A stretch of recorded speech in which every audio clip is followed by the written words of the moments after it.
Okay, good morning. So, pertemuan ini, this meeting, we would like to discuss about subject. Karena kita mau memperdalam mengenai subjek. Ya, subjek ini, pertanyaannya itu apa aja sih yang bisa menjadi subjek gitu ya? Apa aja sih yang bisa menjadi subjek? Nah, karena ternyata itu subjek itu tidak hanya orang gitu loh, nggak hanya nama orang ataupun nama benda, tapi bisa yang lain. Nah, ini aku ambil di sini ya, di blogspot ini, di website ini. Oke, jadi ini aku kutip di sini pembahasannya, tapi aku akan membahas dengan insyaallah dengan komprehensif dan ya 10 menit like always seperti biasa. Oke. Nah, pertama, subjek dalam bahasa Inggris ya ada paling tidak ada empat kriteria yang bisa menjadi subjek. Pertama adalah kata benda atau noun, yang kedua kata ganti pronoun, yang ketiga adalah ada frasa dan klausa. Nah, frasa sama klausa ini nanti dibedah lagi. Frasa itu bukan kalimat ya, dia kumpulan kata. Kayak misalkan orang cakep atau cewek cantik kan, beautiful woman, atau a handsome boy gitu. Cewek cantik, cewek cantik, cowok cakep, buku merah, red book misalkan, itu frasa. Atau bisa juga klausa. Klausa itu kalimat yang ada subjek dan verb dan lain-lain. Nanti kita bahas juga. Oke, pertama kata benda atau noun. Noun sebagai subjek. Nah, kata benda atau disebut noun itu sangat luas dan ada banyak. Nah, contoh misalkan ini di sini. Nah, nih Tian Rizky, ya kan, nama orang pasti subjek. Beautiful girl, Budi, Jogja, love, ya, love, the bus, the sun, teachers, dan lain-lain. Nah, yang ada underline yang di garis bawah ini subjek, karena dia ada kata benda. Kata benda itu bisa orang, bisa negara, bisa love, cinta, bisa kendaraan, bus, the sun, matahari, teachers atau profesi, guru gitu ya. Nah, kita fokus di subjek ya. Nah, subjek ini pasti setelahnya ada kata kerja. Dian Rizky is, nah isnya itu kata kerja. Budi hitnya itu kata kerja. Kata Jogja isnya itu kata kerja. Love isnya kata kerja. The bus arrives, arrives kata kerja. Jadi selalu mengikuti subjek gitu. Setelah subjek kata kerja gitu. Tapi kita fokus di subjek saja. Oke. Nah, oke. Saya rasa I think it easy, mudah, karena ya noun, kata benda itu bisa menjadi subjek. Yang kedua kata ganti atau pronoun. Nah, kata ganti sama halnya dengan noun atau kata benda. Nah, kata ganti atau pronoun ini juga ada banyak jenisnya. Ya, kata pronoun yang sudah dibahas sebelumnya. Ada we, ada they, ada you, ada he, ada she, ada it, dan lain-lain. Contohnya we learn English.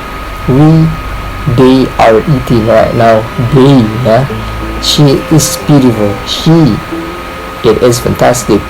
It, di pronoun kata ganti itu bisa sebagai subjek. Jadi nanti kalau misalkan di artikel gitu ya, ditemukan ada we, you, she, it, ya itu subjek pasti gitu. Oke. Alright. So selanjutnya adalah frasa. Nah, frasa ini agak rumit. Frasa ini kan sebagai subjek. Nah, frasa itu suatu bentuk penjelasan dari kata, gabungan beberapa kata lah, seperti itu ya.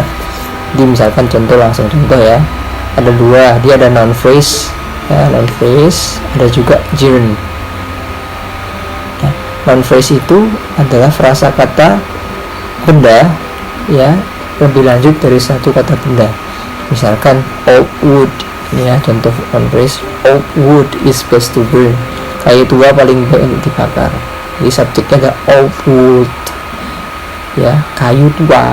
kan dua kata kan, gabungan dari beberapa kata. Satu kata, dua kata itu termasuk phrase, frasa, namanya noun phrase ya. Kayak misalkan yang kedua, a good book is your best friend, buku yang baik adalah teman terbaikmu. A good book. Black cat, kucing hitam. The new computer itu noun phrase. Jadi noun phrase itu gabungan dari kata sifat, adjektif, dan kata benda atau noun ya. Noun phrase itu gabungan. Noun phrase itu saya tambahkan adalah gabungan kata sifat dan kata benda. Untuk old book, old itu kan tua kan berarti apa, kata sifat kan. Wood itu kayu, kata benda. Jadi gabungan kata benda dan kata sifat, seperti itu bisa jadi subjek. Kemudian ada gerund. Gerund itu kata tambahan ing yang kemarin jelasin ya. Dia sebenarnya kata kerja ya, kayak misalkan swim itu kan kata kerja, dia tambahkan ing, jadi bukan sebagai kata kerja lagi, tapi sebagai gerund atau noun, kata benda, gerund phrase itu pun bisa menjadi subjek ya. Misalkan contoh, swimming is my hobby ya, dari kata swim berenang, jadi in swimming, jadi verb in. Swimming is my hobby, berenang adalah hobiku. Atau loving Hestina is my purpose, mencintai Hestina adalah tujuanku. Loving Hestina, mencintai Hestina, ini bentuk gerund phrase, loving dan Hestina ya. Studying English ya, studying English, bukan study English tapi studying English, dia menjadi subjek. Playing football, reading all day ya, reading, playing football ya. Jadi intinya verb ing itu bisa dijadikan sebagai subjek, seperti itu. Oke. Kemudian ada infinitive phrase itu to, segala bentuk to. Misalkan to read a novel is my hobby, to make you happy is my dream, misalkan. Sama artinya, sama kayak tadi, membaca novel adalah hobiku, to make you happy is my dream, membuatmu senang adalah mimpiku gitu. Sebenarnya sama kayak gerund. Misalkan kita mau rubah ya, to read a novel is my hobby sama kayak reading a novel is my hobby. To make you happy is my dream, bisa dirubah making you happy is my dream. Jadi tergantung penggunaan, bisa menggunakan verb ing atau menggunakan to verb one. Ini kan polanya adalah to ya, to and verb one, to make, to dan verb one. Atau bisa digunakan juga verb ing sama. Kalau nggak verb ing yang to, jadi dibalik nggak masalah, terserah. Yang penting polanya ini. Dan yang terakhir adalah klausa.